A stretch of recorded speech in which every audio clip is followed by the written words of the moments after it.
Hi, my name is Bill, and today I'm going to be showing you how to replace the moisture sensor control board in your dryer. The reason why you might have to do this is because the dryer is taking too long to dry your clothes. For this repair, we'll be using a 1/4-inch nut driver and a Phillips head screwdriver. Warning: before doing any repairs, please disconnect your power source. So this is our dryer that we're going to be using for this demonstration. It's a Maytag. Keep in mind your dryer might be a little bit different than what we've got here, but the same technique should still apply. The first thing you want to do is make sure you turn your gas off. Now we have to remove the 2 screws on the top of the control panel.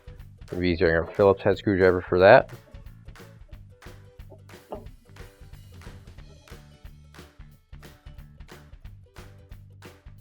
And so you can see after I open the control board up, this is pretty dusty.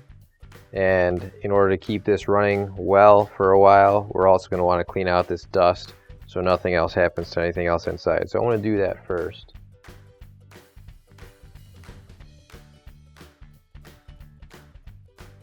So you can see right here, this is our moisture sensor control board. And to get it off, we're going to remove all the wires and the 2 screws that are holding it on. There we go. There we go. And now I'll use a 1/4-inch nut driver to remove the screws.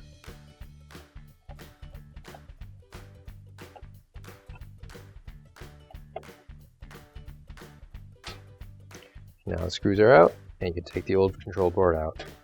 Now you can grab your new OEM replacement moisture sensor control board. If you don't have one already, you can find one on our online store. And we'll set the control board on here, just like this. So that we've got this little piece right here is going to be facing to where the plug is right there. And now we'll screw it down.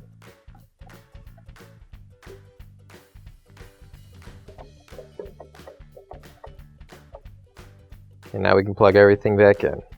So we'll start with this one right down here. And now the other wires. And now we can put the control panel back on. There we go. And now I'll screw the electronic control panel back in.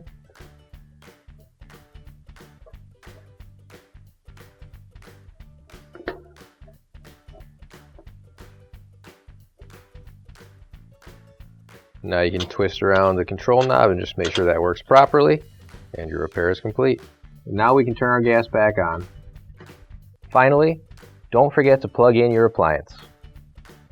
If you need to replace any parts for your appliances, you can find an OEM replacement part on our website, PCApplianceRepair.com. Thanks for watching, and please don't forget to like, comment, and share our video. Also, don't forget to subscribe to our channel. Your support helps us make more videos just like these for you to watch for free.